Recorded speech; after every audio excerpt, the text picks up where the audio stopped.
was wow. Guess who has to re-record episode 4? Jesus Christ. I have to re-record episode 4. Welcome back to Are You Sick of Me Yet? I am your ASMR abusive boyfriend, Simon Casabon.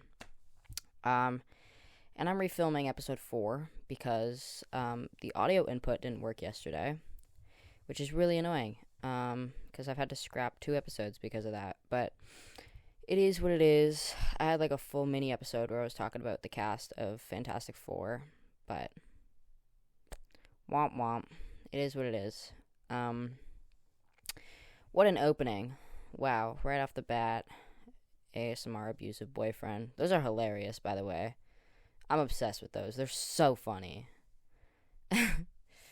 Like, oh my god, ASMR, but I got hit by a car. Good morning, baby girl. Oh my god. Whoa, what is that? Ah! Like, whoa. Like, who made those? I found, what was the one that I watched? It was, he had like a Toyota or something. He was like, hurry, get in my Toyota 2004 or something. And I almost peed my pants. I was laughing so hard. I don't remember. It was a 2009. I don't know. That's not important. Anyways, I did it. I watched all of the best pictures for the Oscars this year.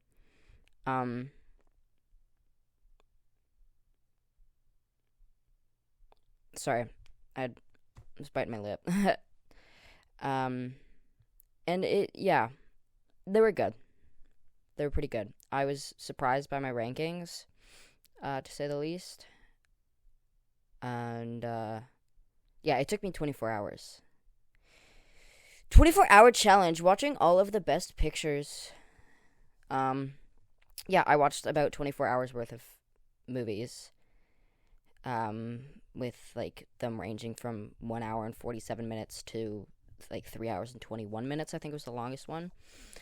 But they were good. Yeah, they were all really well done. And really interesting. And thought-provoking. And I had fun.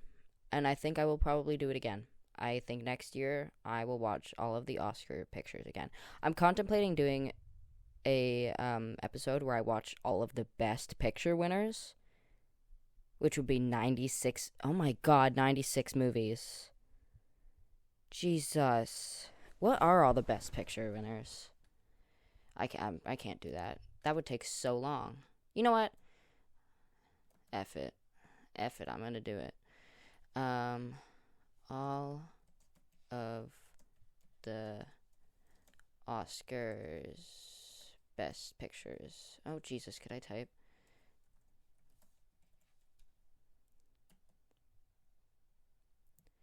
Alright. Starting from 1975. Oh, nope, 1974.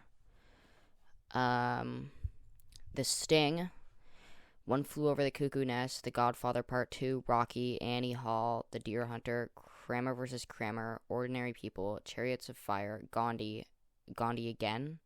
Why is that on here twice?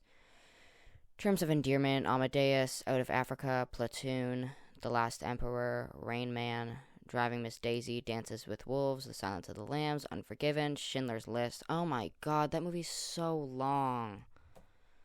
Ugh, Forrest Gump, Braveheart, The English Patient, Titanic. My mom knew that one was going to win. Shakespeare's In Love, American Beauty, Gladiator, A Beautiful Mind, Chicago, The Lord of the Rings. Oh my god, some of these are snooze fests. $1 Million Baby, Crash, The Department, No Country for Old Men, Slumdog Millionaire, The King's Speech, The Hurt Locker, The Artist, Argo, 12 Years a Slave, Birdman, Spotlight, Moonlight. That was the year that they're like, and La La Land wins Best Picture, and then they're like, just kidding. That was a mistake. It was Moonlight. Moonlight.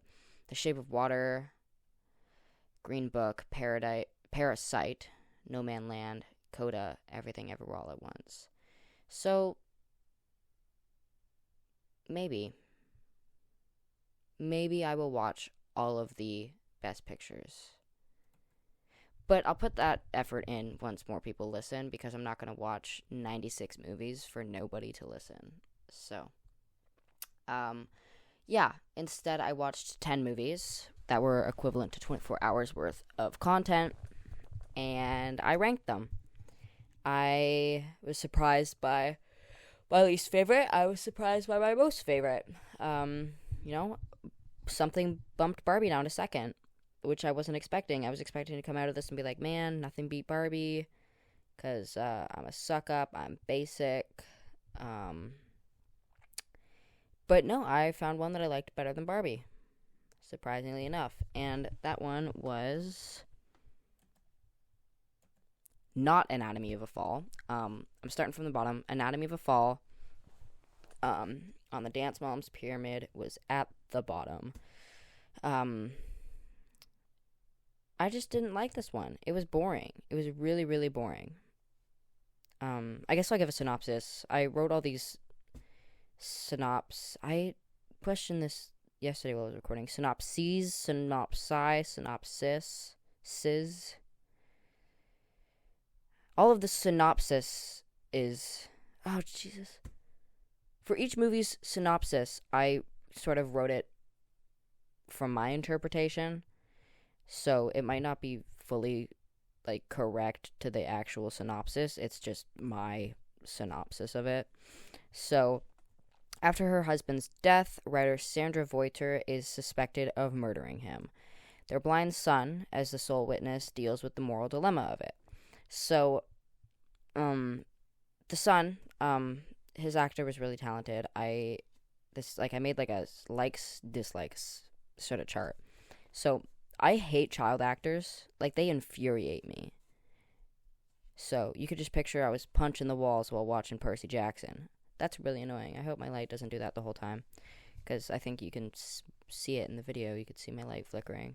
I have 2 light bulbs out on my ceiling. Oh, there it goes again. That's annoying. Sorry, guys. Flash warning, or, yeah, I guess.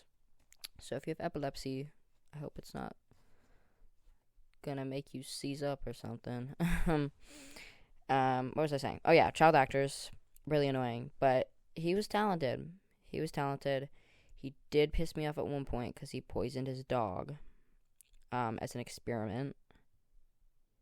Because, trigger warning for suicide. The dad, she didn't murder him. He had taken his own life. But at one point, she discusses how he had taken pills and then threw up, and the dog ate them and got sick. So the kid was like, oh, I don't know if I believe that story. I'm going to give my dog pills. And the dog got sick, which made me really anxious, because anything where animals are getting hurt, I'm a hater. I hate seeing animals hurt, and, seeing the dog unresponsive was, giving me war flashbacks to when my dog died. So that was not awesome. But other than that, he was alright. Swan Arloud, I don't know, he's parle français. He's French. He was the lawyer, for Sandra Voiter, and, he was, ugly hot, so that made it kind of enjoyable to watch, because every time he was on screen, I was like, hee, kicking my feet and whatnot. Yeah, so most of the film was French, so I really had to pay attention, which sucked because it was so boring. But when he spoke English, he had a really, really nice accent. His English was really sexy. Jenny Beth was another character that I enjoyed watching. I'm the type of person that would watch a movie just because somebody's hot. I'm not even gonna lie. So, that's the only reason to watch this movie is hot people, I guess. But Jenny Beth played this character named Marge, who was sort of helping the son during... That's really annoying.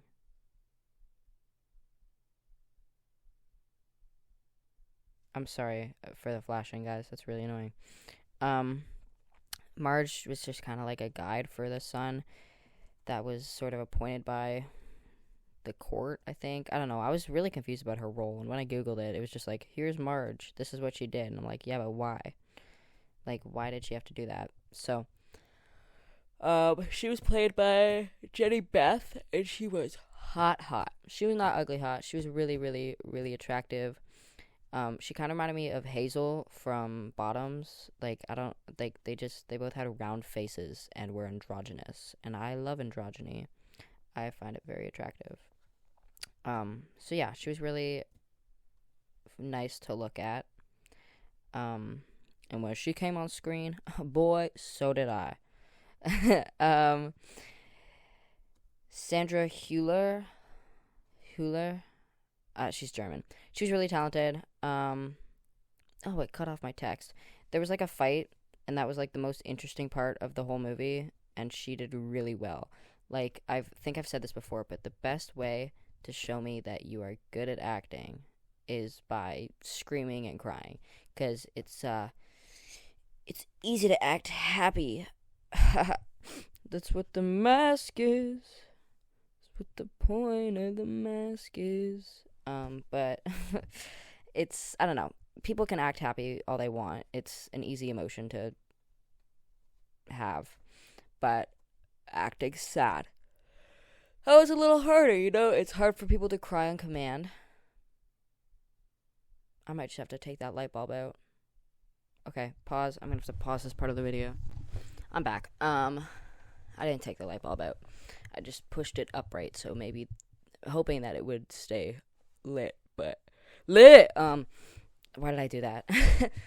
But no, it's still out. What was I saying? Sandra Hüller, fighting. So yelling, screaming, crying in movies, awesome. I think you're really talented if you can do that well. I disliked a lot of the movie, but the movie started with her being interviewed. Oh, why am I so tired today? Sorry, I was up till 2 a.m. playing Roblox. So she's doing like an interview at the start, and her husband is playing music, but it's like an instrumental version of like a popular song. I don't remember what it is. Like, it's a rap song, but there's no lyrics. It's just the background music, and it was really annoying, and I didn't like it. But the music and talking overlapping at the start was like really overstimulating. Like, I just didn't like that as a start because it immediately stressed me out, which, like, maybe that was the point, but I didn't like it. I found a lot of it boring and confusing. There was a lot of plot points that I feel should have been mentioned before they were in court, which also, so much of the film was the court stuff. Like, so much of it. It was so boring, and there was a full 1 year time skip just for more court stuff. But they brought up in court that she had cheated on her husband with a woman and was like bisexual, which surprised me. I wasn't expecting that, but it felt weird. Like, it felt out of place. I don't know why. And also, like, a lot of the arguments that they were having, I guess, like, she was like, I didn't cheat. Like, I don't know. Her definition of cheating was really weird, which I didn't like. Because, like, cheating's cheating, you know, emotional, physical, romantic romantical, sexual. Cheating's cheating. Like, if you're in an established relationship with someone and you're doing funky business with another person emotionally, romantically, sexually, that's cheating. So her being like, no, like, her definition of cheating was just, it was pissing me off. But that, like, the fight, I think, should have happened before the court stuff, because I think that would have really helped to understand the relationship between her and her husband better, because I felt like a lot of it was just not well put together. There was a lot of camera zooms in the movie, and, like, I don't have anything against zooming. Like, I like dolly zooms. I think those are fun, but when the camera itself is zooming in, to me, it feels like it's breaking the fourth wall. Because the point of a movie, like, unless it's like a documentary movie and like The Office, like a you're supposed to know that it's being filmed. The point of a movie is to not know that it's being filmed. Like, it's supposed to be immersive, and you're supposed to feel as if you're part of the film and that it's not being recorded. So as soon as a camera zoom happens, to me, it immediately breaks down the fact that it is a movie that I'm watching, and there is a camera filming it. And there was just so many zooms, and I hated it. It was so annoying. I don't like zooms. So, every time one happened, I was like, I was tweaking. Because they kept doing an over-the-shoulder zoom, and you'd see the son's ugly-ass bowl cut as it would zoom in on his mom. Why? Why did we have to zoom so many times? It was really annoying. I was waiting for a big, like, plot twist. Like I said, she didn't murder him. He had taken his own life. But I was, like, waiting for a plot twist because I didn't understand why everybody liked this movie so much. I was waiting for her to be like, yeah, I'm innocent, but in actuality, I did kill him so I could go and live out my life with my mistress. There was no plot twist. I was fully waiting for a plot twist at the end so that I could understand why people like this movie so much. But there was no plot twist. So it was weak. It was a weak movie, and it was well done in the sense that it was artistic and I wouldn't say creative, it was boring, but the director did a good job. The actors did a good job. I just found it really boring. So, that's why it was my least favorite out of the 10 Oscar pictures, or Best Pictures, which was surprising because number 9, Oppenheimer, I thought I was going to hate that one the most, and I did for a while, until I watched Anatomy of a Fall. But Oppenheimer is a biographical movie about J. Robert Oppenheimer and his role in the development of the atomic bomb. I like the bomb, but not the ones they dropped on Hiroshima and Nagasaki, because I don't like war. I don't like violence. Who does? But I liked it when they were like, hey, let's test out the atomic bomb. And they pressed the button, and a big flash of light. I honestly thought the bomb was going to be bigger. Like, I'm not going to lie, I was expecting a massive mushroom cloud. And, there was I think it was a mushroom cloud. Like, it was big, but I expected it to be bigger. And the sound, 2 minutes after the bomb went off, the sound, that was fun. I liked the fact that, we had a little bit of a delay and then a big boom sound effect.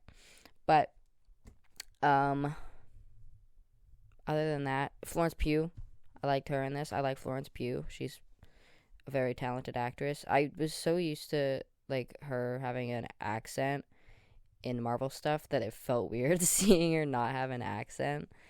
But, she was just, I don't know, her character was not needed. Like, well, obviously, like, I don't know. She was, like, Oppenheimer's first love, and they were getting frisky with it while he was reading books to her, which was weird. Weird kink, man. I don't kink shame, but I'm a kink shame. Why are you reading while having sex? And she was naked a lot. Like, I don't know. I don't really understand why her character was just there for sex. Like, she literally was only ever showed up when he needed to have sex. And it just, it felt shallow. Like, they didn't build up her character at all. They were just like, hey, Florence Pugh, show off your Florence pubes.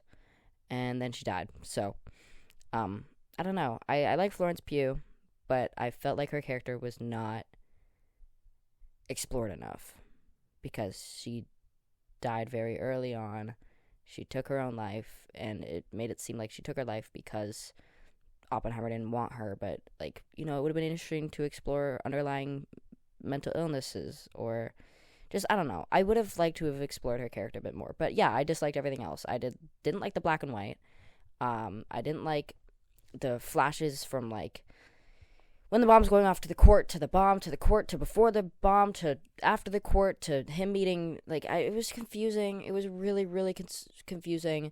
And, like, I get that the black and white was supposed to show an unbiased, like, with the color, it's, like, Oppenheimer's perspective. Black and white, it's an unbiased perspective. It's our perspective.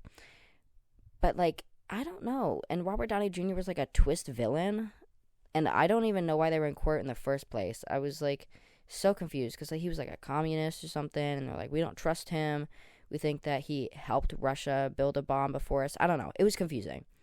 and too long. So yeah, more bomb, less boob, less of everything else. Big boom boom, please. So yeah, I don't know. Yeah. In eighth we have Past Lives. So this is the point where we're getting to. The movies aren't bad. The last two movies were not good. I didn't think they were good, in my personal opinion. All of this is my personal opinion. Like, if somebody's like, my favorite movie is Past Lives, I'm not gonna be like, you suck, get away from me. You know, that's your opinion, and I'm glad you enjoyed it. But in my opinion, Past Lives, did I just say Past Lives? If your favorite movie is like Anatomy of a Fall, that's what I meant to say. If I didn't say that, I'm going crazy. Crazy? I was crazy once. I didn't like Oppenheimer, and I didn't like Anatomy of a Fall. But from here up, I enjoyed these movies. These are not bad movies. They're just being ranked based off of how much I liked them. So I didn't like Oppenheimer, and I didn't like Anatomy of a Fall. But for Past Lives, I just liked it the least. So, yeah, this movie wasn't bad. I just didn't enjoy it as much as the others. But it's about two childhood best friends / romantic interests who are disconnected when the main character, Nora, that's her English name, her family immigrates from Korea to Toronto. Woo woo woo, Canadian rep, let's go. I was like so shocked when I saw Toronto Pearson Airport. I was like, whoa, Canada? I surely thought they were going to move to America. But nope, they came to Canada, which is far better than America, in my opinion. Yeah, it's alright. It's alright. The two are connected 20 years later for 1 week, where they confront lingering feelings for each other. And that part is in America. She goes to New York. So it's a romance. Yeah, I guess that's all I could say about it. But I like the explanation story of Inyeon, which was it's a Korean belief that interactions like between people in this life are owed interactions or near interactions from their past lives, which is kind of, whoa, the title of the movie, they said the thing. So I just thought that was really adorable, and they explained it as like a shoulder brushing in this life was an owed interaction from a past life, or a shoulder brushing in this life could be them being friends in a next life. But they explained it as like marriage being like 8,000 like shoulder touches or like brushes of clothing or something. I thought that was adorable. But what else did I like? The quote, so she dates this dude like once she moves away from Korea and leaves her little childhood lover behind. I don't remember his name, sorry. Or do I? Is it Haesung? I think it might be Haesung.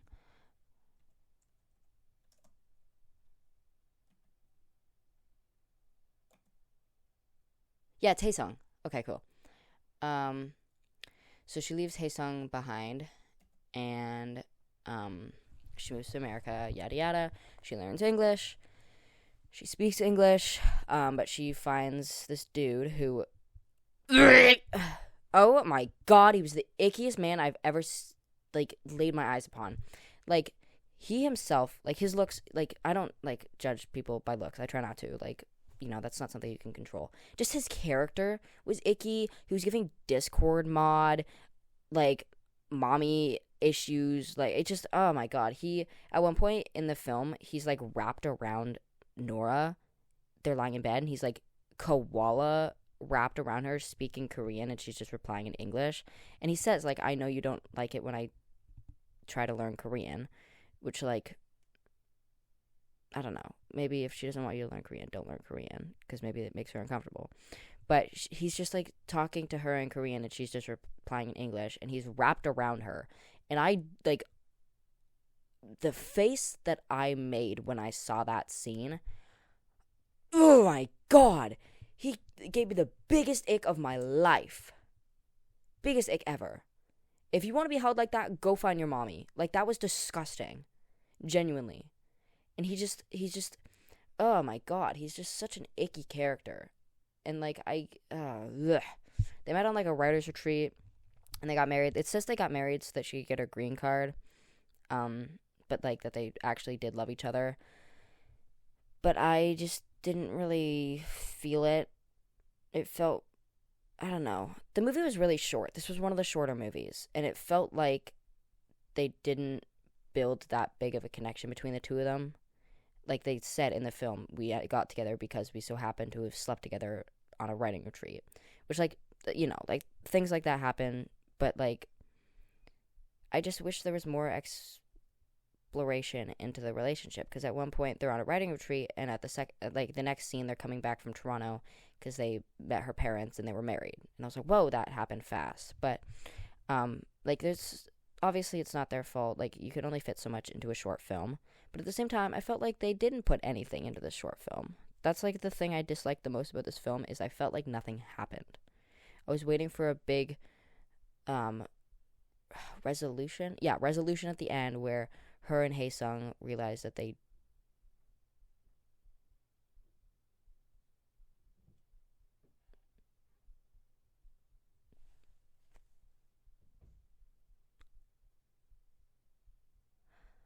I was waiting for a big resolution where her and Hae-sung realized that they like each other.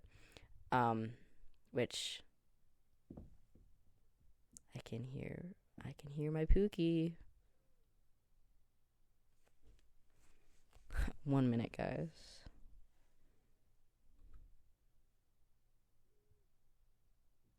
Unless someone broke into my house. Are you knocking on the door right now? Oh my god, my wife! Come in! Hello. Hold on, my sock's falling down. Oh, show me. Yeah, for free? For free? Look at this setup. Dog, that's so good. Yeah. Come sit. Come join me. I know. Shh. Shh. They don't need to see the setup. They just see this part. Welcome, guys. This is my boyfriend's girlfriend. Introduce yourself. Here. I only have one microphone. I'm going to get a second one, I promise. I'm Pookie. You don't talk into that part. I'm Pookie. There we go. She doesn't have a name. Yeah, no. I like your nails. Thank you. Are they so cute? So cute. They took forever. Really? Like 2 hours. I hate going to nail salons. So, So privileged of you. I hate getting my nails it's done. literally so tedious. So Oh my everything's god. pretty. Yeah. We're only on number 8. Number 8. I haven't seen any of these. I know. Okay. I'm gonna. If I had a second microphone, I would let her speak, but I've been silenced. yeah, I'm silencing her. She's just gonna sit over there. You'll probably hear her from like the side of the microphone. If she has something to say, I'll pass the mic, but she can just watch me as I talk to a camera. This is a little awkward. Yeah, I could just turn now and talk to you, but I need to read off my slideshow. As I was saying, nothing happened in this movie. It's one of those. Let me cover my ear. Oh, now I can't hear you. Oh no. As usual, never listening. You know those movies where like it's just like nothing happened in the movie? Like you feel like you didn't watch anything. Dune 1. Dune what?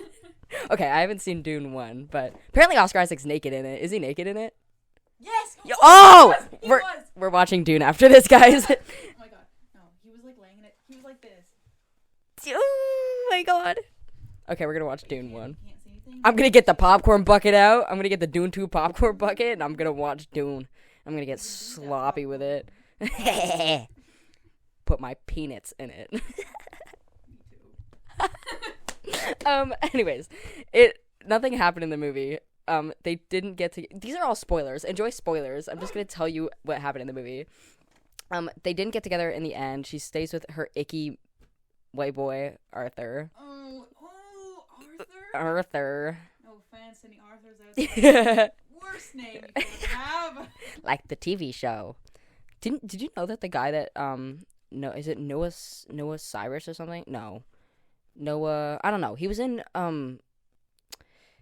Schitt's Creek, and he played David's like husband. Yeah. He made the intro to Arthur. No, wait. He looks like No, he made the intro to Franklin, but like Bob Marley's kid made the intro to Arthur or something. Huh?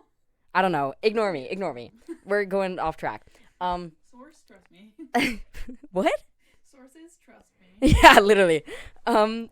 Yeah, so nothing happened in this movie. It was boring. But as I was saying earlier, she doesn't speak Korean. She speaks English. Why are you playing with everything on my shelf? There's a quote in the movie where he's talking to her and they're talking about like sleep and stuff, and he's like getting a little bit jealous over Haesung, and he's like, "Oh, did you know that you dream in Korean? Like when you sleep talk, you're speaking Korean." And she's like, "Oh, no, I didn't know that. I'm sure it's just gibberish. I'm not actually saying anything." What are you doing?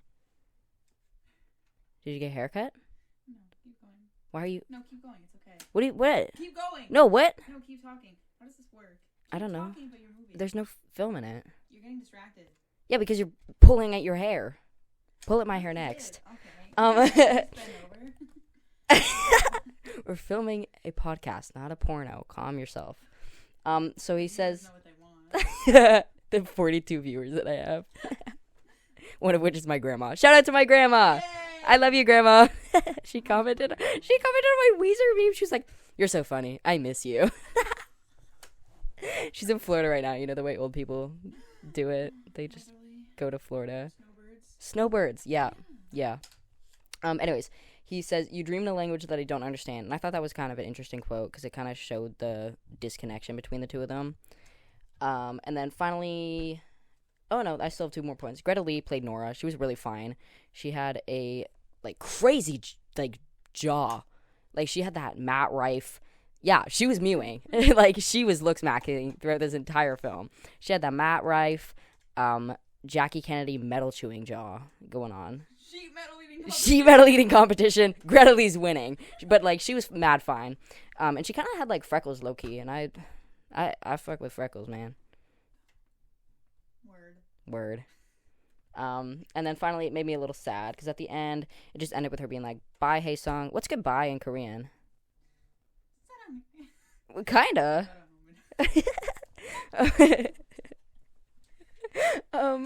No, it's like hello, but like goodbye. Well, like duh, but like I don't know.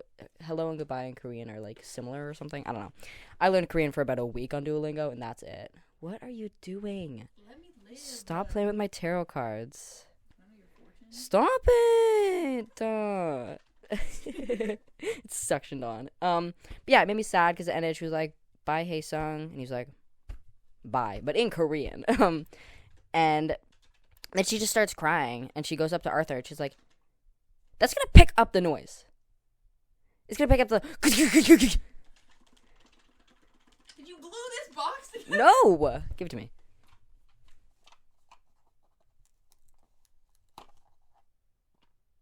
Oh shit, I did tape it. Are you stupid? There's tape on there. Yeah, she like ends it and she's like she's just crying. She's like, "I'm sorry, Arthur, I'm so sorry." And I was confused about why she was sorry. Like I was like, did she still have feelings for Haesung, or like I didn't understand why she was apologizing.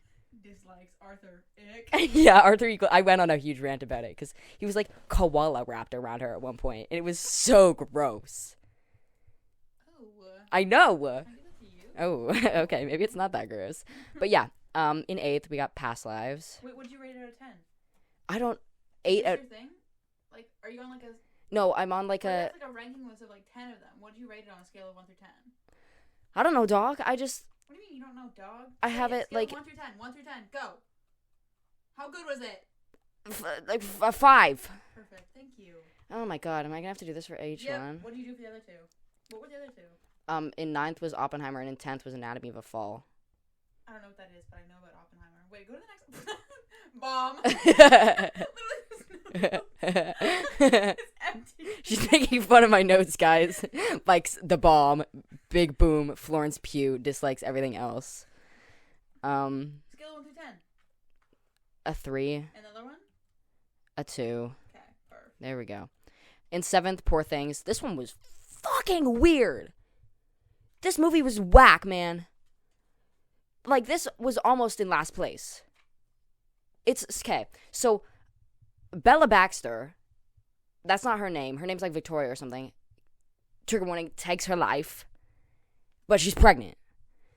And so, Willem Dafoe finds her and is like, there's enough electricity that the baby's alive. That's not how it works. If the mama dies, the baby dies. Like, that's how it is, I think. I don't know.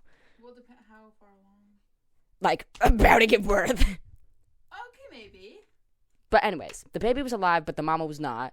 And he's like, all right, I'm going to take lots of medical procedures in this movie, and it's gross. So if that icks you out, skip, like, 5 minutes. But he takes the baby out, takes the baby's brain out, takes her brain out, puts the baby's brain in her body, and it brings her back to life, but now she's got the brain of a baby. That's not how it works. Yeah, exactly. So, she's brought back to life by a scientist, and she runs away and explores with a lawyer. She runs away with a lawyer who is Mark Ruffalo to explore. During this exploration, she comes into herself, and Mark Ruffalo also comes into her. And she comes into herself as a person and begins to advocate for and learn about liberation and equality. Who's calling you? Student recruit. Oh, they left me a voicemail? For what? I don't know. Who is this?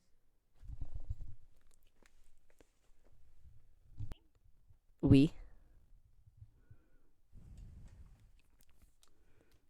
Who is that? I don't know. You gotta edit out my name. They're gonna dox you. Okay. Okay, yeah, I will. What was I saying?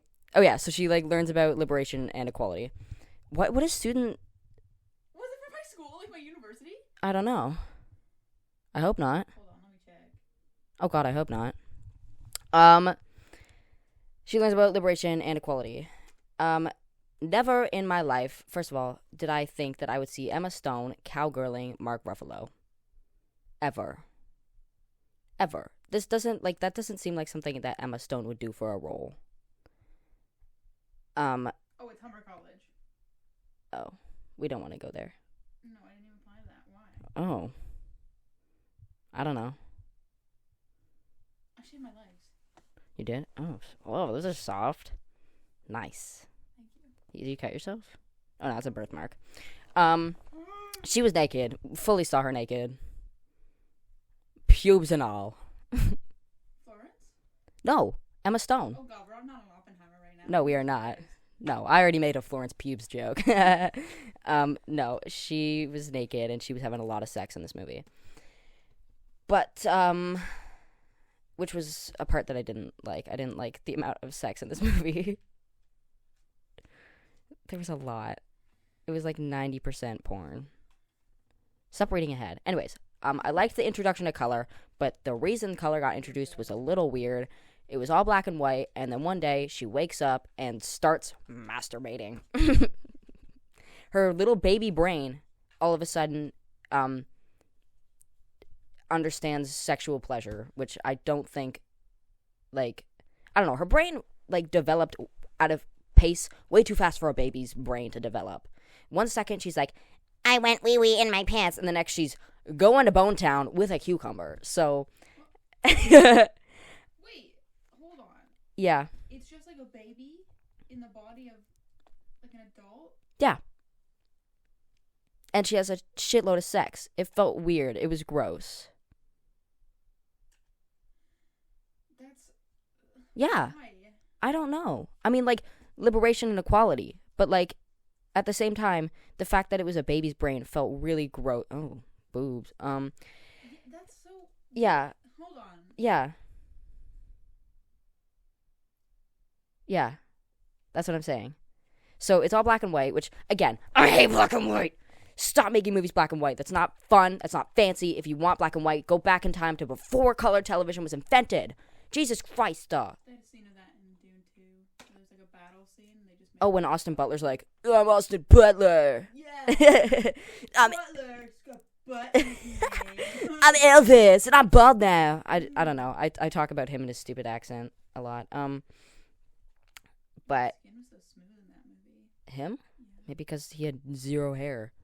Florence Pugh was also in that movie. Did you see Dune 2? Yeah. When? Yesterday. It's out? Mhm. Is Fall Guys out? The Fall Guy, I mean. Like, No. When is that coming out? I don't know. Do you want to see that? Always. Do you want to take me instead of my boyfriend's? Do you want to take me instead of my boyfriend? Yeah, Okay. obviously. Emma Stone looked really interesting. I just kind of like, I don't really give her another like 2 glances when I see her in movies. May 3rd. May? May? I thought it was March 3rd. Are you sure you're reading that right? Fall Guy with A.A. Ron and... Oh, A.A. Ron Taylor Johnson? Yeah. Lit. Because he's like the one in there for like 5 minutes. Doesn't he get like killed? Because he's the original actor. And then what's his name? Ryan Reynolds is like the next one. Ryan Gosling. Ryan Gosling is like the If it was Ryan Reynolds, I would scream. I love Ryan Reynolds. Scream? Anyways, Emma Stone looked really interesting in this movie. I wouldn't usually give her, like, I wouldn't really bat an eye at her. I have a thing for gingers, though, so, like, maybe I would give her, like, what's the phrase I'm looking for? I don't know. But she looked really interesting with her hair, like, really long, and, like, they had close-ups on her face, and I don't really look at her face. Like, I'm not saying that like I'm looking at her things. You don't really get a good look at her face very often. So I thought it was really interesting getting to see. Frankenstein? Yeah, it's kind of like Frankenstein. Okay. He like electrocutes her and she comes back. She's like, "Bah!" Yeah, basically like Frankenstein.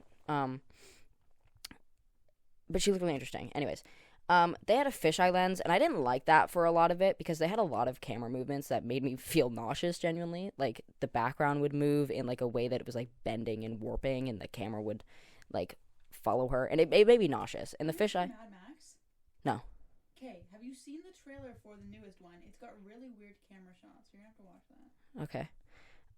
But I didn't like the fisheye at first. But then, like, once I started to understand that it was sort of a way to show her being trapped, I liked it. Because anytime she was in her house, there was a fisheye. Or when she was with Mark Ruffalo, who just yelled at her a lot, there was a fisheye. And then when she was, like, doing sex work, the lady that was selling her out, when she's talking to her, there was a fisheye. So it was just used as a way to show her being trapped. And I thought that was really interesting. Because, like, they could have just gone back to using black and white to show her being trapped. But they used a fisheye instead, which was funky. I also have gay socialist slay written on here. So while she's, I don't want to call it a whorehouse. What is it called?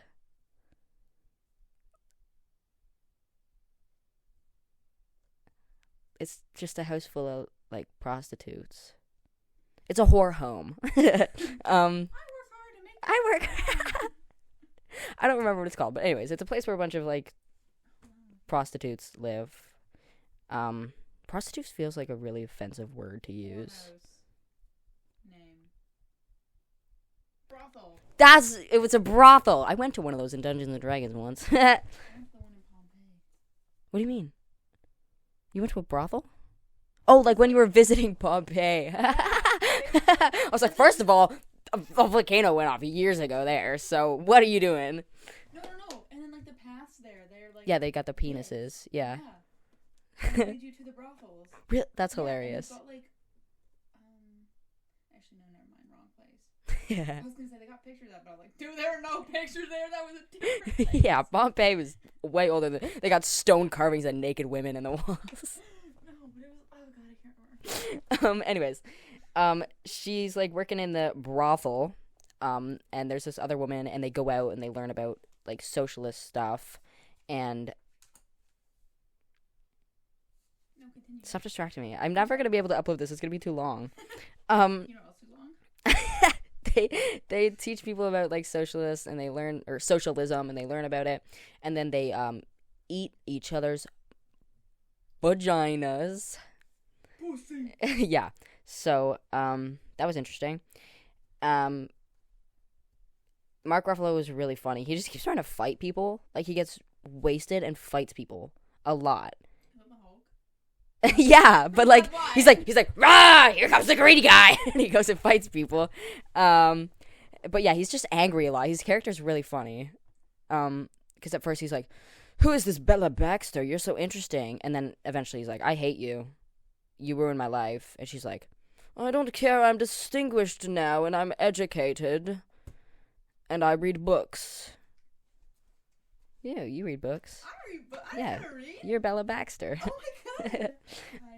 Guys. Max is a dude who was like hired by her father to sort of follow along on the experiment and sort of take notes. and eventually the father like marries her off to him, and he's really sweet. Like there's like a couple plot points where she's like with other men and they're all like, you're disgusting, I can't believe you sold yourself to get by in life. First of all, sex workers work, guys. I'm not shaming. Like, you do you. If that came across that way. But he's like, oh, no, I don't care that you did that. Like, you had to do what you had to do to get by. Just go get tested. And I was like, that right there. That's a real man. Coming from a real man, I know a real man. Ooh-ah. But yeah, he was really sweet, and they ended up getting married in the end. Yeah. What else do I have on here that I didn't like? Camera work made me nauseous. Body dissection made me nauseous. 2 hour mark. Are all these 2 hour plus? Where does it say? Bottom. Oh, yeah. No, 2 of them were an hour 47. 2 of them were longer than 3 hours. The rest were kind of in the 2 hour. 24 hours worth of movies. Right, you said That was my math. That was my math, though, so it might not have been 24 hours. Because I can't do math. About 2 hours and 40. Yeah. 2 hours and We're going to try and do math. 20 minutes. Sure. I'll agree with that. Source? She made it up. Weird surroundings. I couldn't tell the time period because everything was like pink and purple and sparkly, and the CGI looked like it was taken straight out of Shark Boy and Lava Girl. Oh my god, I love that movie. Can we just have a whole episode? Can you have a whole episode on that? About Shark Boy and Lava Girl? Sure. I'll be featured on that. That's when you guys are Alright. going to see me now. Oh, yeah. No, she lives here. You'll see her all the time. I assume it was colorful because her brain was like a child's brain, so it was like more creative, but I don't know. It was weird. And then the beginning was confusing. That was the part that I didn't like because she had the baby brain. She'd be like, and I'm like, if she talks like this for the whole movie, I might have to like not watch it. But no, she got distinguished and she used full sentences because she's smart now. But, like, how does that work? Like, is she just better because Dog, of, like... I don't know. I eventually stopped asking questions about the movie because they weren't going to get answered. She learned. And that happened. After the 2 hour mark, she goes and finds her old husband and then lives with him and then kills him. But, like, not really. She turns him into, like, a goat, and she puts a goat's brain in his body, so then now he's, like, bah, and he's eating grass, and I don't know. After the 2 hour mark, I was like, all right, wrap it up. Take it to a publisher. Jesus Christ. Like, it was really long. Were any of these based off the books? This one was. Okay. Yeah, most of them. A lot of them were. Take it to a publisher? Take it to a publisher. They did. But yeah, I thought it would have been really interesting as a book, but I didn't like it as a movie. 4 out of 10. Then why is it above the other one? Because I enjoyed it more. I didn't like it more, but I took more enjoyment from it. Because the whole time I was like, what is going on? Whereas with the second one, I was like, me. Anyways, in 6th, American Fiction. I liked this movie. It was really funny. So, it's about this dude. He's like a university professor named Monk. And he has to take a leave of work because he's like offending students, which I thought was really funny. He wrote the N-word on the board. He's black. He's black. So, like, he was teaching about, I don't know, race and prejudice. And one of the white students was like, I find that highly offensive, and that is hurting my feelings. He's like, womp womp, like, get over it. I was able to get over it, so you can get over it. She's like, I'm leaving. Wah, wah, wah. She runs out, and the board is like, hey, man, you need to take a break. So he goes, yeah, you need to leave. So he takes a break, and he goes and, like, spends time with his family and his mom, who has, like, Alzheimer's or dementia or something, one or the other. There is one, but I don't remember, which is hilarious. No, it's not. Alzheimer's isn't funny, guys. Oh, I'm holding the mic too far away. So while he's in Boston, he does, like, a book talk thing, but nobody goes because they're all at this other lady's talk. And so she wrote this book that was, like, wildly offensive, full of, like, stereotypes and slang, and which was, like, the entire point of the movie was that people, like, of color are forced to write things that comply with what the industry wants, not what they want. So he jokingly writes a book and it's got gangs and prisons and fights and slang. And nobody wanted his books before, but now all of a sudden they're like, we want this book. This book's awesome. This is so good. But he's using an alias. He's like, oh, I'm not Monk. I'm a different dude, and I'm a felon. I'm escaped from prison, so nobody can meet with me. And it's called My Philosophies, I think. Something along those lines, but with an F. And they're like, it's not philosophies, is it? I don't remember. But eventually he's like, oh, I'm really sick of everybody eating this book up. How far can I go before they don't want the book? So eventually he calls them. He's like, yo, I want to change the title to Fuck. And they're like, we don't want that. And he's like, okay, then you don't get my book. And they're like, all right, fine. So now this book is called Fuck. And everybody eats it up. The book blows up. It's so popular. And he's invited to this team of people who are judging books of the year. And so it's him, the woman from before who wrote the other book that he found offensive, and then like 3 other white people. And so they're picking the books, and they come to fuck. Well, like not like Okay. the book. This isn't that type of shit. They end up with his book, and they're like, oh, this is first place. We love this book. It's awesome. It was so good. And him and the other woman are like, no, it's offensive. We don't like it. Even though he wrote it. But because he was like, how far can I go with this? And the part that I found really, really funny, I have it here on my likes, is the 3 white people were like, oh, we think it's really important to, like, listen to black voices right now. So that's why we like this book. Even though the 2 black people in the room were like, we don't like this book. So I thought the irony of that was hilarious. I died laughing at that. I was like, this is so funny. Anyways, what else is there? Family dynamics were good. The brother was like a drugged up gay dude, and he was hilarious. Sister died really early on in the movie, but she was pretty cool. It was a good cast too. It was stacked. It was a pretty good cast. Issa Rae played that other. My belt. That's my belt. Don't even touch that. I'm gonna go put it on right now. Don't take my belt. You can't get. Stay. Sit. Good dog. Family dynamic was fun. You kind of felt for the family whenever they went through a struggle. Yeah. I didn't like the ending. Like everything I have on here that I dislike was about the ending. It was an open ending because eventually there's the award and the book gets the award, but Monk goes up to accept the award, and then suddenly we're in a film studio and Monk's like, oh, I don't know how this should end.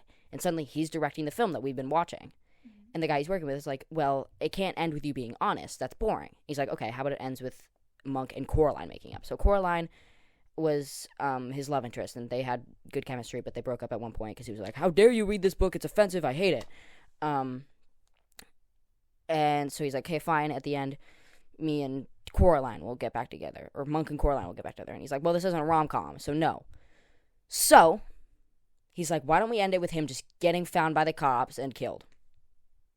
And he's like, yeah, that's it. That's what I want right there. Following every stereotype ever that the movie was like, we don't like. So the cops come in, we're like, we're looking for the author who's a felon. We have reason to believe it's that man. And he's like, whoa, guys, it's not me. He's got the award in his hand. They're like, whoa, that's a gun. And they kill him. And so then Monk is like, okay, sure, we'll end it that way. And then he drives off into the sunset with his brother, which isn't really open-ended. Like, that's kind of the ending, but, like, that's not the ending that I wanted. And also, we didn't really find out what happened to him and Coraline. So, yeah, but it was really funny. I'm going to give this one an 8 out of 10. It seems more interesting than literally every other one. Yeah, it was really funny. It was really funny. I enjoyed it. It was like an hour and 50 minutes. Ready to watch it again with me? Yes, ma'am. Oh, I want to see this so badly. It's free on, or Apple's free right now. Okay, I haven't been talking for too long yet. I can zoom through the rest of this. So Killers of the Flower Moon is in 5th. I watched it with one of my friends, and it was awesome. I know, not you. Surprising, I have more than just you as my friend. That's not true. Yeah. I can't believe you. Nuh-uh. I'm cheating on you with your boyfriend. My boyfriend. Oh. Anyways, Killers of the Flower Moon is it's a movie that explores greed, wealth, and the early days of the FBI. It's more murder mystery than romance, but Molly Burkhart is the main character, and Mr. Leonardo DiCaprio, despite her not being 19, is her love interest. No, don't turn 25. Guys, I'm turning 25 this year. I'm going to be out of Leonardo DiCaprio's I know. Big old 25. Hmm? 25. 25. My frontal lobe is gonna be fully developed. Oh my god, no. I'm gonna have a frontal lobe. I can get a lobotomy.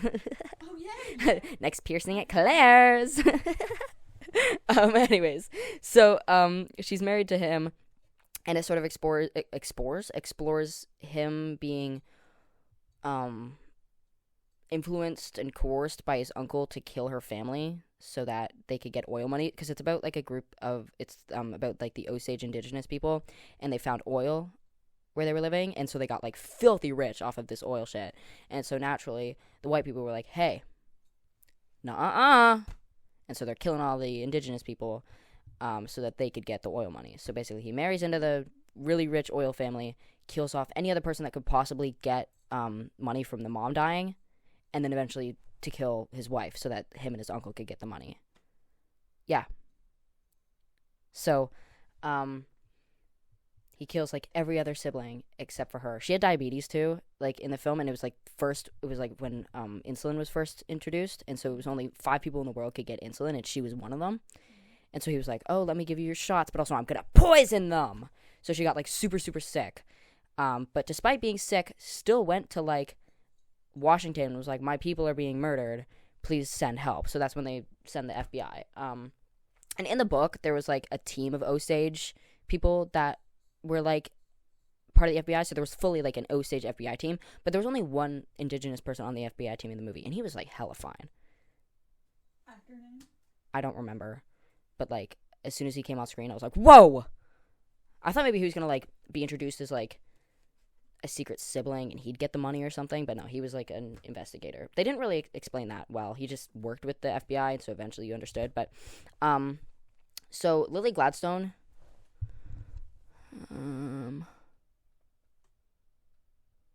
that guy. Yeah. So Gilly Gladstone, whoa, Lily Gladstone is so talented. Like, she deserves every single award that she's gotten and more.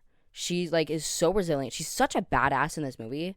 She just like is so resilient after everybody in her family dies, and her friends and like her community are just dying, and she's like, I'm gonna do something about it, instead of being like, what?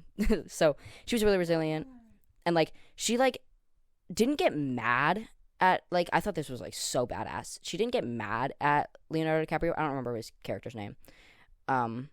She was just like, okay, I understand what you're doing. Explain it to me, explain it to me, explain it to me. And you're thinking like, oh, maybe she'll take him back. But then she's like, what were you putting in my shots? And he's like, it was just insulin. She's like, no, what were you putting in my shots to make me sick? And he's like, it's just insulin.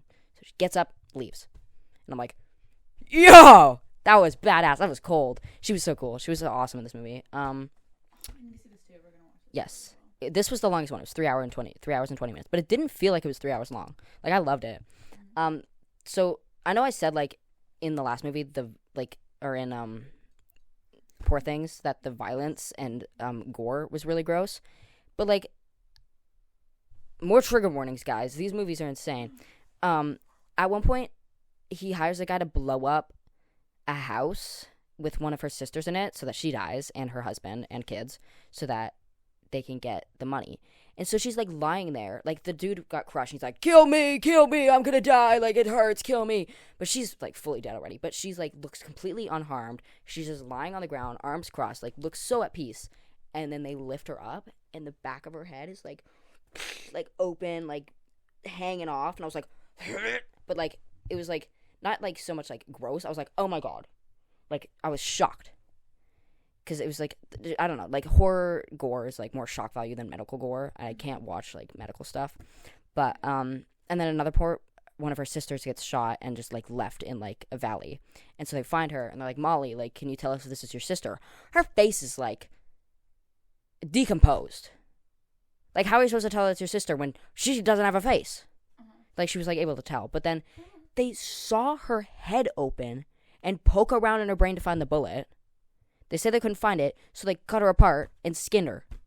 We didn't see that part, but like, they cut her apart to find a bullet, and they couldn't find one. Yeah, it was nasty. I was like, oh my god. And like, you could hear the bone saw. I was like, I know.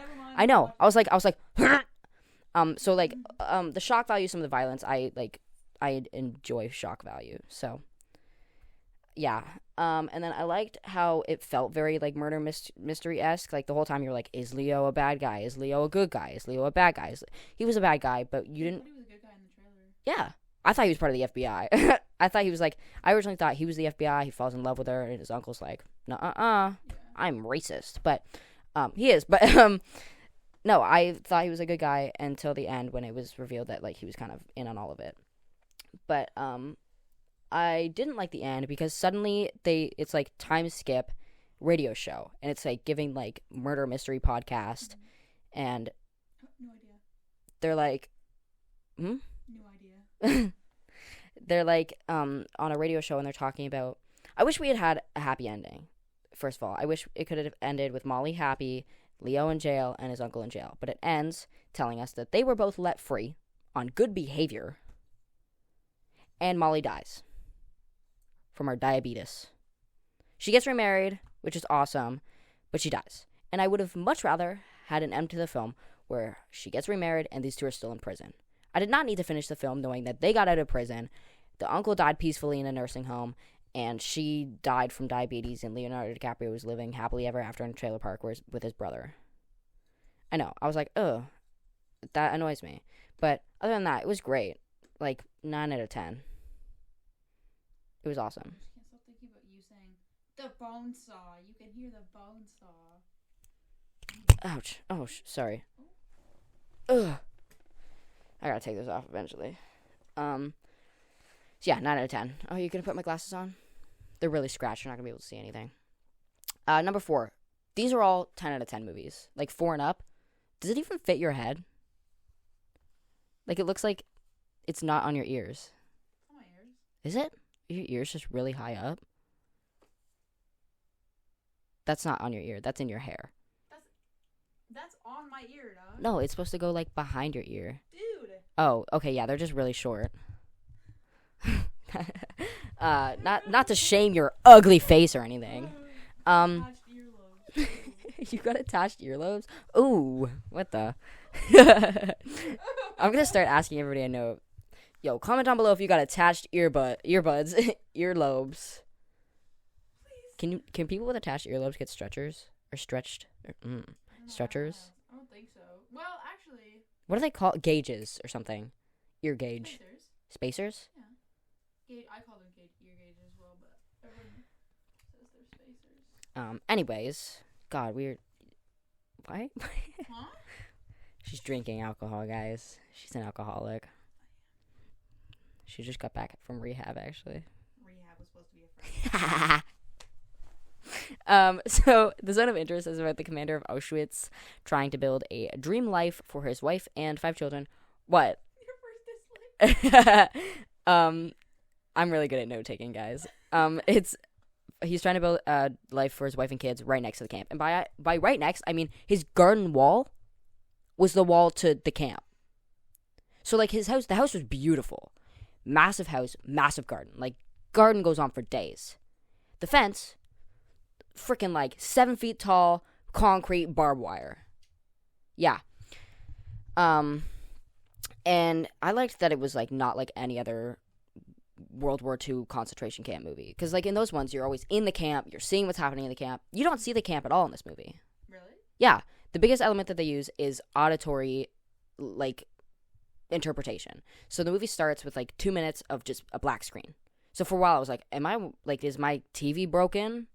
Because it's just noises of like unsettling music, which set my cat off. He was like, I don't like this, and ran away on his 2 feet because he's a human. So a lot of the times there was like breaks in the film where it'd just be color and just noise. So you never see the camp, but you hear it. You can hear screaming, you can hear crying, you can hear gunshots, you can hear like the furnaces, you can hear dogs barking. And so you know how like in a lot of movies when people are talking, there's like music behind the dialogue? Mm-hmm. There was no music behind any dialogue in this movie. And you know how in like a lot of movies they sort of eliminate excess sound? Yeah. There was so much noise in this movie. Because while the people are talking or doing stuff, in the back you hear screaming, you hear crying, you hear furnaces, you hear dogs, you hear gunshots. Like it's like constant. And so the movie's sort of an exploration of how people can become complicit to things if they are truly enjoying something so much. So the wife loves living next to the camp because she loves her house and she can just tune out the sound of genocide. Yeah. And so the husband has to move at one point. She's like, I'm not moving. I'm staying here. This is my home. Even though there are people dying right next to the camp. And at one point, her mom comes to visit. She leaves the next day because she's like, this house is beautiful. But as she's sleeping at night, she sees fire from the furnaces where they're burning Jewish people and hears people screaming and crying. She's like, she likes the house. But then at night, she's like, truly understanding the horrors of this genocide. So she leaves. And the daughter's, like, her daughter, like, the mom in the film is like, who's also Sandra Hüller again. She was in 2 films. She was in Anatomy of a Fall, and she was in this one. She's really talented. She's like, she did that to spite me. She left to spite me. Like, how dare she do that? She was, like, really mean in this movie. It was crazy. But, yeah, like, the amount of noise and sound, like, I think for sound, I said Oppenheimer originally because bombs make noise. If this is an option for sound, this is going to win an Oscar for, like, sound and stuff because there's just so much noise at all times. What else do I have? Oh my lord, I was yapping away. Carried out throughout the rest of the film, frequent pauses, colored scenes, background noise, never saw the kind of people heard it. Nothing is explicitly spelled out.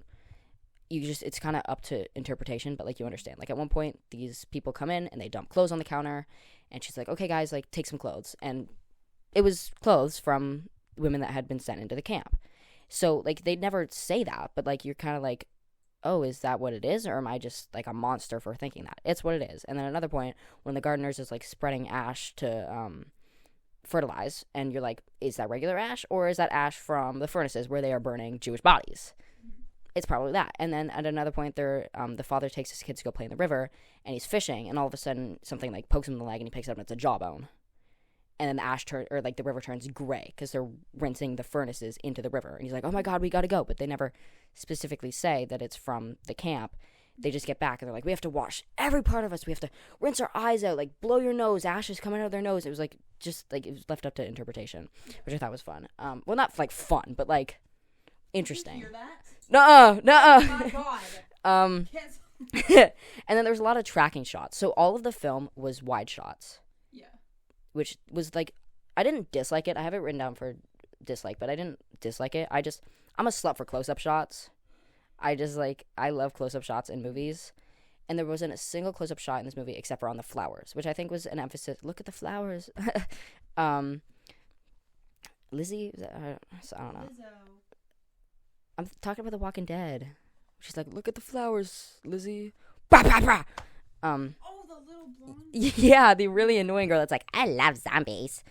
But there's only, like, close-up shots on the flowers, and while they're getting close-up shots on the flowers, you hear screaming and crying and people dying. So that's sort of was to show the beauty of it while also the horror of it. So I thought that was really interesting, but I would have loved to get some close-up shots. But yeah, all of it was wide shots, and there was a lot of tracking shots, which are really fun, which is, like, it follows the person as they're walking. And I just love tracking shots. But I didn't like the ending. Most of these are just, I don't like the ending. Because the commander is, like, talking to his wife, and she's like, okay, good night. And all of a sudden, he's going downstairs, and he's gagging. I don't know why he's gagging, but he's gagging and throwing up. And then suddenly we're in present day. And we're at the museum that's in Auschwitz, where the camp was, and they're just cleaning the place. Mm-hmm. And then we're back to him, and he's gagging again. And then we're back to the museum, and then we're back to him, and he's not gagging anymore. And I think it was supposed to show, like, how he's sort of understanding now what he's doing is either wrong or the possibility of them doing all of this for nothing, because now there's a museum to commemorate all these people that they hated. So that was my interpretation of the ending, but, like, as much as interpreting stuff is fun, I like a solid ending. So I don't like open endings. I don't like endings that are up to people's interpretation. So I don't know, that was it. But this was a 10 out of 10. This movie was amazing. Yeah. It's really good. It was all in, like, German or Polish or something, so I was, like, really tuned in because I had to read the captions, which I do for every movie anyways.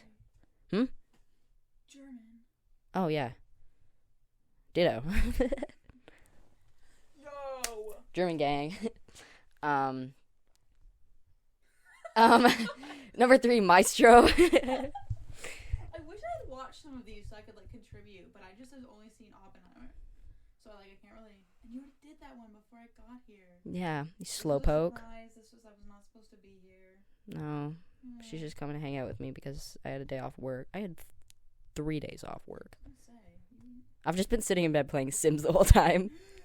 You haven't been updating me? No. That other friend. You've been updating them. I don't really talk about my Sims with anybody except for you guys. My viewers. Me.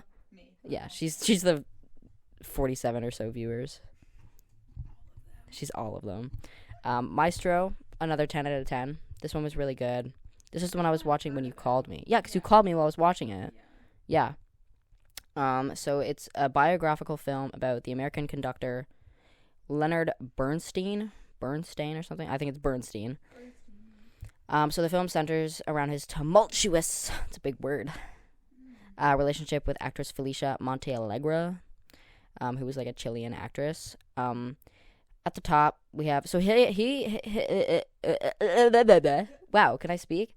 Him and his wife had like an open relationship. I don't know how much of it was agreed upon that it was open, because he was like just having sex with other people all the time, and she like tried at one point, but then the dude, she was like, I like you. He was like, I like a man. Do you know the man? And she was like, dang it, why do I always attract homos? So her husband was sleeping with some dudes, and I thought it was interesting, the sort of exploration of sexuality where it wasn't like in your face. Get that out of my face. No, I don't know, because because every like movie that is about someone being gay is about them being gay. Yeah, there's never like a like underlying like. Yeah, no, it's just, hey, I'm gay. But in this, like, they never talk about his sexuality, or like they're not like, he's gay. That's the plot point. He has relationships with men and women, and they don't talk about it. And I enjoyed that. I enjoyed how subtle it was, because it was treated like any other romance. Because in a straight romance, they're not like, they're straight and they're dating opposite gender because, like, it's a romance. So it was a romance. Like, I liked how subtle and like not. Yeah, like in your face. Yeah, but like not in the sense that like get out of my face, in the sense that like it's not the whole. Yeah. Point of it. Yeah, exactly. So I appreciated that. And I like the reconciliation between him and his wife. They were going through a rough patch at one point, because he was sleeping with dudes. But then she like comes to one of his shows, and he's like, oh my God, what are you doing here? What are you doing at my show? And she's like, you're so full of love. There's no hate in you. I love you. And they're just crying and kissing. And I was like, ah! It was beautiful. Just his whole relationship with his wife was so cute. Like at the beginning, they're like lying back or sitting back to back at a park, and she's like, guess what number I have in my head? Like, really focus. I'm sending it to you. And then at the end, before she dies, they're doing the same thing. He's like, they're sitting in the park, and he's like, guess what number I'm thinking of? I'm sending it to you. Like the same way. They just like flipped. And I thought it was really cute, and I cried. Crying is healthy, guys. You didn't send me pictures? It was on my story. And I did send you pictures. Oh, you did? I did. Never mind. I like to document when I cry, guys. I don't know why. Just take pictures of yourself crying. It's really fun. Their son was really cool. He had like long curly hair. I would kill someone for curly hair. No, I wouldn't. This is being documented. No, he just had really cool hair. He never said a word, but he was tall, and he had flared jeans and curly hair, and he was everything that I want to be. Tall, flared jean, curly hair. Flared jeans? I want to be flared jeans. Can I be in your flared jeans? Moving on. Anyways, I liked the quote at the, like, sort of at the start. They're lying on the ground after having a bang sesh, I assume. Stop touching everything. Stop it. That's fragile. Yeah, no. Keep your hands to yourself. They're lying on the ground, smoking a cigarette. There was a lot of smoking in these movies. Copying a cigarette. There was a lot of smoking in these movies. Just everybody was smoking. I could smell it through the screen. I was like, So they're like lying on the ground smoking. She takes a puff or something, and he's like, he talks weird. He's like, I actually get to envy the air that funnels its way through you. He just talks weird. And I felt like I got punched in the stomach. That quote, I was like, Ugh. Love? Gross. People love each other? Crazy. Like, I don't know. I just like romance movies I hate so much of the time. But then this one, I don't know. It just like, hurt my stomach. It gave me a tummy ache. Sorry. I liked the camera work. It had wide shots and like close-ups, but at one point they're fighting, and you know how like in so many movies where they're fighting, it's over the shoulder, over the shoulder, over the shoulder, over the shoulder, over the shoulder. That's annoying. It was just a wide shot of them fighting, and it's during Thanksgiving, and so in like New York, I think it is, the Thanksgiving parade, you know, that goes by. And they're fighting, and this massive Snoopy balloon is staring in the window while they're fighting and flies by. And the kids are like, Mommy, Daddy, come see Snoopy, come see Snoopy. And they're like, rah, rah, rah, rah, like just fighting. And I thought it was really funny. And it made me sad. And I like things sometimes that make me sad. I like movies and books that make me sad. Real life things that make me sad, I don't like. Really? No, maybe. They don't make you sad? I have here, I already said it earlier, why do films think they're fancy because they use black and white? Stop it. There was black and white in this too. It was sort of to show change in perspective, I guess. And then everything between when his wife and him first went astray to when they came back to each other, to sort of middle of that movie, I can't tell you what happened. I don't remember. It was boring and irrelevant. But the rest of it was great. Still 10 out of 10. And then Maya Hawke was in this movie. And she just always plays strangely weird characters. Stranger Things. Like, I explained it as, like, you know how when Dwayne Johnson's in a movie, he's just playing himself? Because he can't act. Yeah. Dwayne Johnson just plays Dwayne Johnson. Maya Hawke is Dwayne Johnson. She never plays characters. She just plays herself. She's always so strange and different. And, like, everybody had... Am I bleeding? No. Everybody had, like, old-timey period accents. And then she pulls up. She's like, what's up, Mom and Dad? How you doing? And she just didn't fit in this movie. I feel like she didn't fit in this movie. And every time she came in, it just kind of broke me out of the trance that this movie had me in. But anyways, it was really good. 10 out of 10. 10. In second place, Barbie. Oh, I've seen this one. Okay, I can contribute to this. Yeah. So if you have been keeping track of the movies, then you would know what's in first place. But I thought Barbie was going to be my first place movie because I'm basic and boring. Don't say it. I won't say it. Don't say it. Okay, I haven't seen that, so whatever. It was really good. I'm going to force you to watch it. Okay. No, I'm not going to burp. Am I gonna... Oh. Oh god, that one had some kick. This synopsis is hella long. I just basically explained the whole movie because I couldn't explain it in a short way. So, Barbie is a comedy movie about the dolls Barbie and Ken coming to life after Barbie begins to experience strange things such as irrepressible thoughts of death and cellulite. It is here that she goes on a journey of self-discovery and realizes the struggles that women face in the real world and begins to question what she wants in life. What was I made for? Billie Eilish. Nicki Minaj. Bad like a Barbie. Ice Spice. Sorry.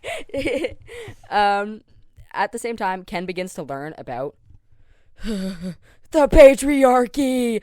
Da da da. And integrates that into the world of Barbie Land. It is up to Barbie and Ken to figure themselves out for the better of themselves and others around them. Good job. Thank you. Always. I'm the new host of the show. Nuh-uh. Yeah-huh. I don't even think you told them your name. You just said, Pookie. okay. Well, the university official said your name. You gotta cut that out. Can you put like a BoJack Horseman over it? Like, Rehab was supposed to be a friend. I like how it tackled hard topics. Not that I have a woman on the show.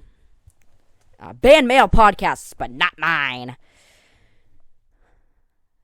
Kick me if I'm wrong here in anything I say about feminism in the movie. Got it.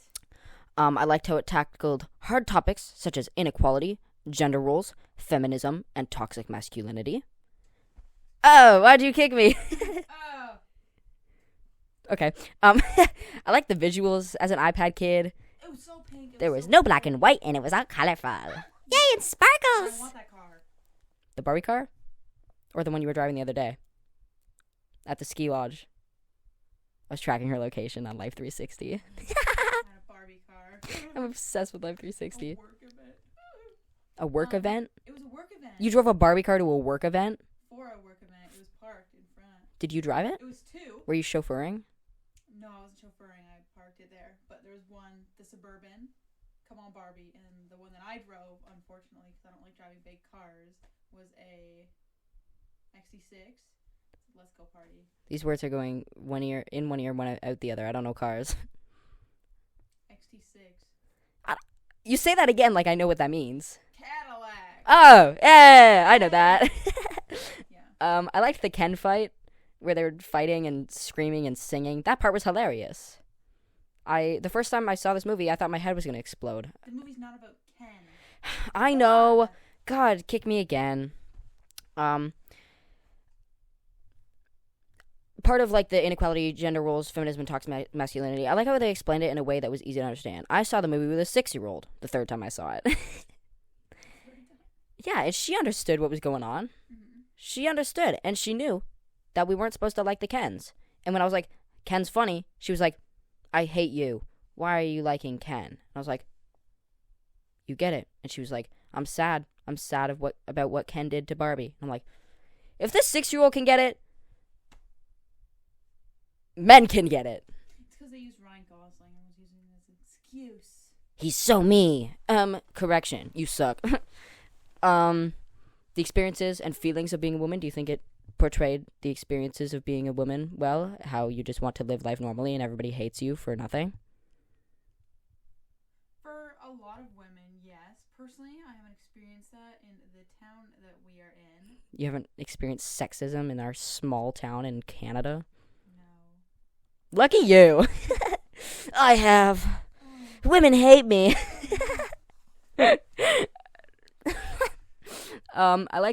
I have her written as Barbie Ferreira. It's America Ferrera. I was really tired while writing this. America Ferrera's monologue. And how it broke all the Barbies out of the trance. About inequality, where expectations and stuff. It wasn't the movie that I thought it was going into it. Yeah. I really liked it. Yeah. I definitely didn't think it was going to be about that. I thought it was just going to be like, the start of the movie where they're like singing. Yeah. Things like that. Yeah. That's what I thought the movie I didn't think there was going to be about. any feminism in this movie. No. And then they had to go and ruin it. I'm kidding. No, it was. I liked it. I liked the feminism. No, it was very good. It was very Powerful. Yes, thank you. I didn't like the middle. Explain Barbie to me. Oh, okay, I'm sorry.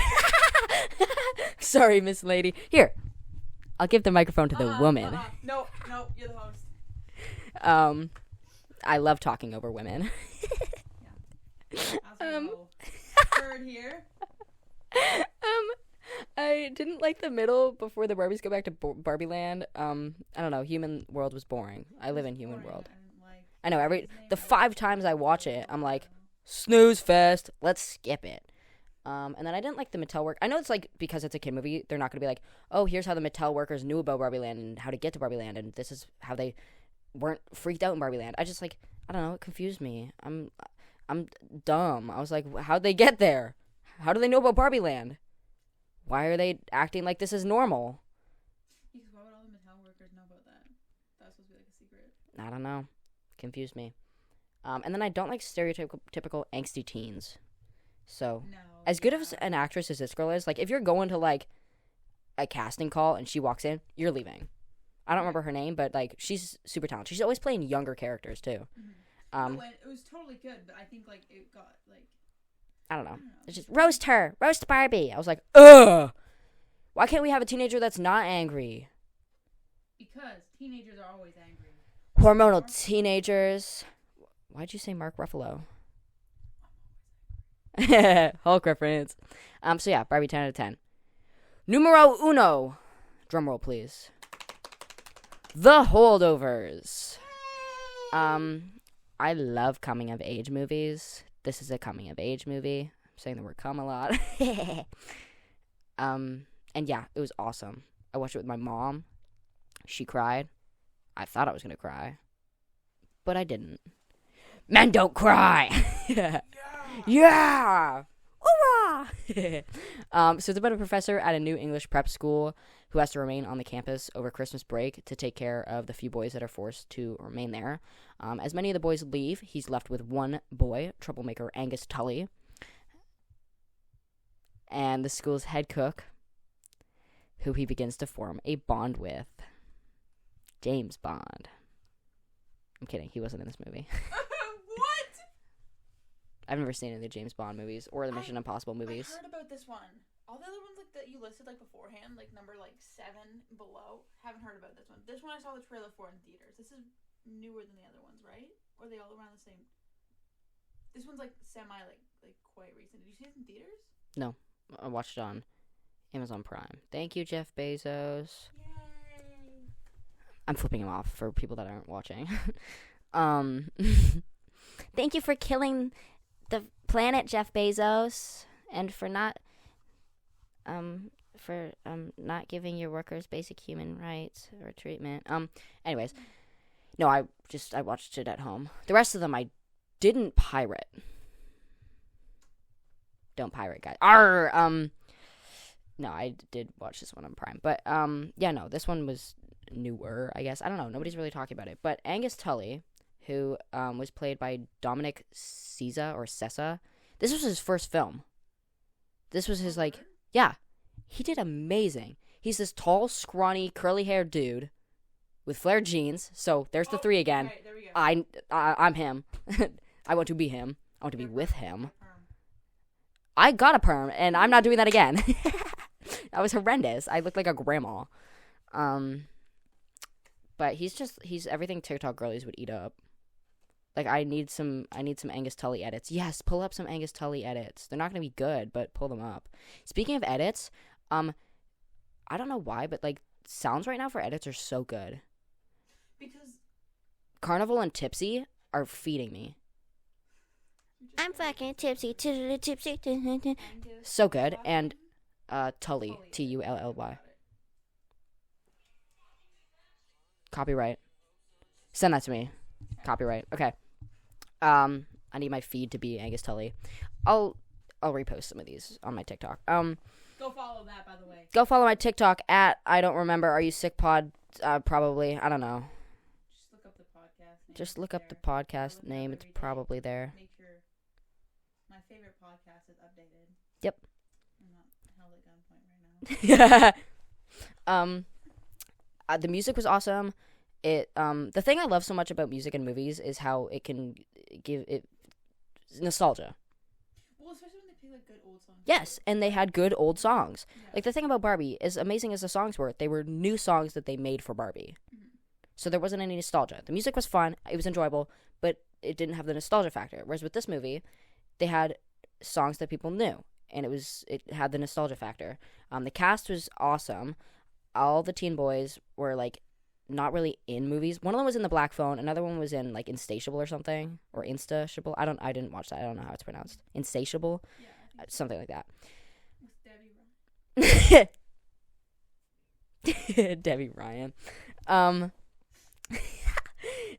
But like I don't know. The cast was. I love when they get teenagers that aren't in films. And they're actually teenagers. Yeah. But yeah, it's always good to see like up and coming actors. Yeah. Anything like that, and then they put like good music, and you're like, this is like the best thing I've ever Yeah. seen ever. Perfect coming of age, because like Hollywood is basically fan cast people. They know 4 teenagers and they're like, let's get Finn Wolfhard, Jacob Elordi, Jenna Ortega, and Sydney Sweeney to play our teenagers. Okay, I'm not complaining about 2 of those. Sydney Sweeney and Jacob Elordi are Really hot. Yeah. I'm really eating up every. So is Finn now. Wolfhard. I like Finn Wolfhard. I don't like him. Really? I dislike him. I've never really seen anything he's in, but I don't. Tall, like those- flare jeans, curly hair. Oh my god. I have a pattern. You have a type. I have a type. Oh my god. Women and boys that are tall, flare jean, curly hair. Or redheads. I know. Controversial. I have a thing for people with red hair. Open my camera roll and you'd see. Whoa. Nuh-uh. No need to bring that over. You're gonna hear the crinkle. What are you doing? I have a Spider-Man balloon my friend got me for my birthday, for my 24th birthday. Stop crinkling it. You're being disruptive.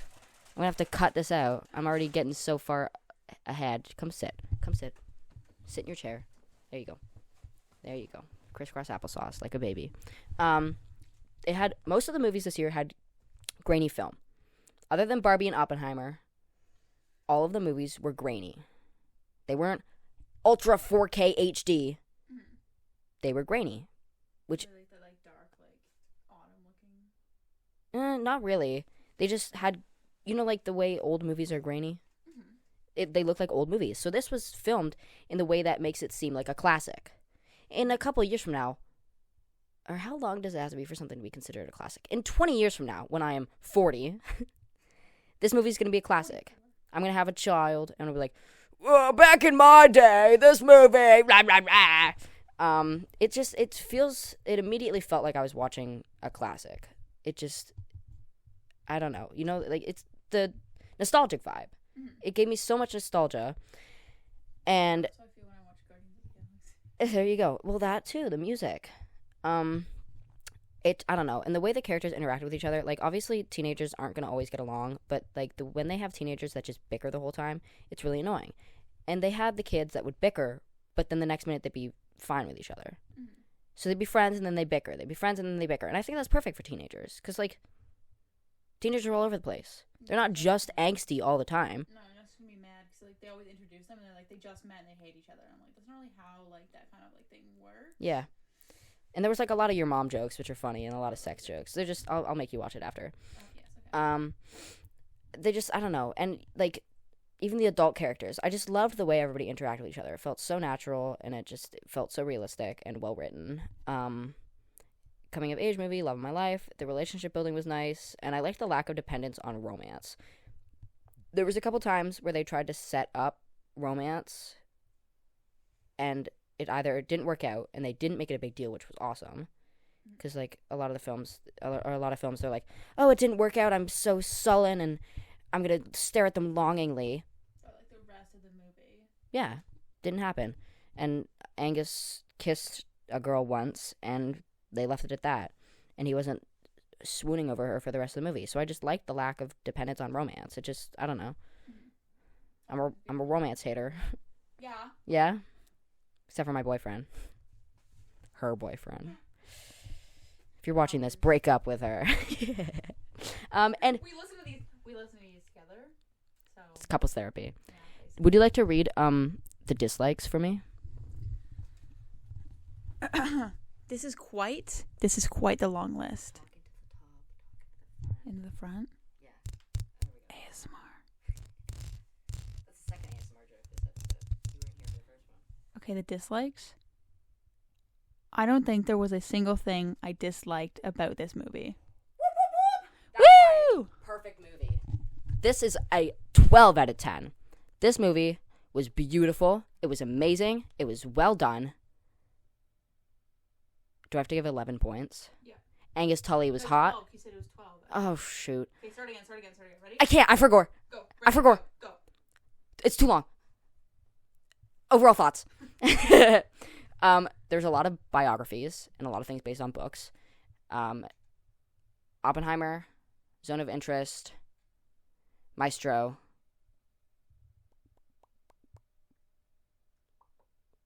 I think that's it. Well, Barbie was kind of, Because it featured a lot of I don't know, the Barbie biography. yeah. I don't know, a lot of things that were based off books. Those are always fun though. American Fiction was based off of a book. Zone of Interest was based off of a book. Oppenheimer was based off of a book. Why am I missing Oppenheimer? The Zone. weird one with the baby? Yes, the weird one with the baby. Thank you. Poor things. A lot of them had similar style this year. Last year, movies are an art form, in my opinion. Movies are a work of art. Last year's list, other than Everything Everywhere All at Once, that was art. Mm-hmm. They felt like movies for the sake of making movies. Which ones were there? Avatar, Top Gun, those are just movies. My kind of films. So those are definitely Those are like just movies that are movies like, that are. those are they were continuations. So Yeah. like Spider-Man 1, Avatar, and Top Gun were all like sequels. These were all like. Oh no, the second Spider-Man's part of this one. Really? Yeah, Okay, it's so I don't for like remember that. animation.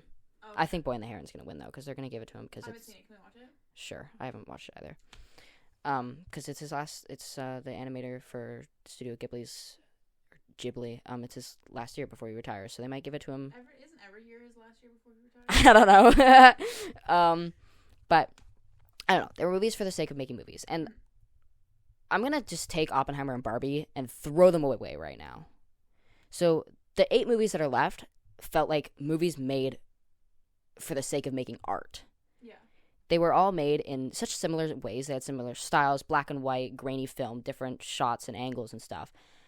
But they were done so in a way that it felt like they were telling a story and presenting it as art. Mm-hmm. So they were all amazing. Like, every movie this year worked together so well to make a Best Pictures list because they meshed together so well to create art. Mm-hmm. It just, I don't know. It was amazing.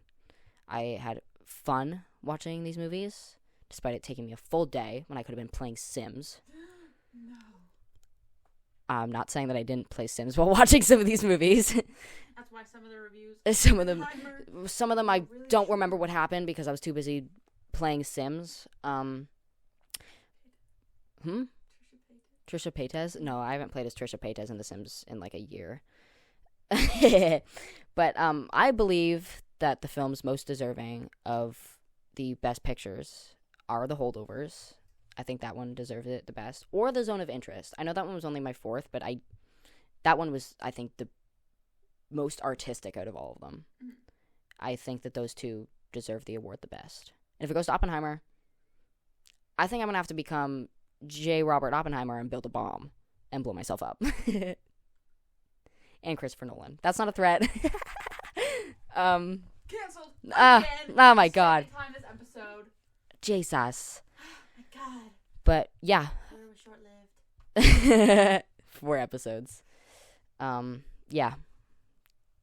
That was my review of these 10 movies. And, like, it was subjective. This is my opinion. My opinion might not match your opinion.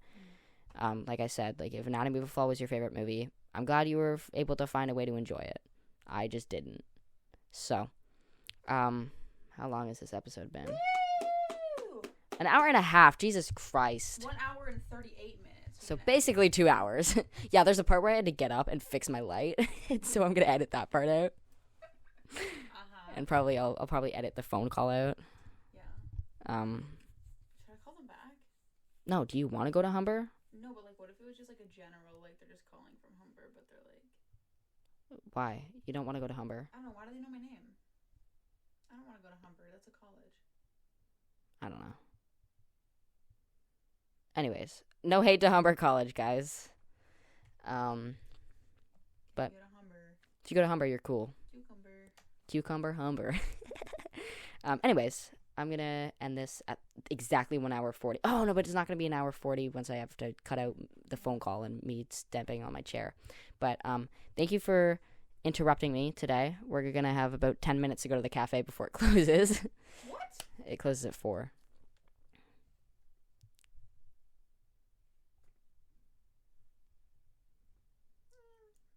Ding, ding, ding, ding. Anyways, thank you for joining me today, Pookie. Oh, anytime. Unnamed. Simon. Her name's Simon. Simon 2.0. Exactly. And yeah, I don't really know what to talk. Oh, next episode will be Oscars. I will either have to record it on Oscars night while she's here again. Yes, I can do the next episode. With my boyfriend, who is her boyfriend, Who will be sitting right who will be sitting on the floor. Yes. He'll be supporting me from under the desk. Next. And yeah, I will probably edit it on our trip. We're going on vacation. We're going on vacation together. We're gonna go on our honeymoon. Oh my God. Me and her boyfriend and my boyfriend, who are the same person. If you're confused. And there's that other person. And then there's the other person. You know who you are if you're listening to this. Yeah. I love you. Miss you. We miss you. Come on, the children miss you. Come home. Please, the children, they miss you. Anyways. Oh my god, I've been trying to end this for so long. Thank you for watching for an hour and probably 30 once I've edited this down. Rehab was supposed to be. Yeah. And I'll see you guys next time.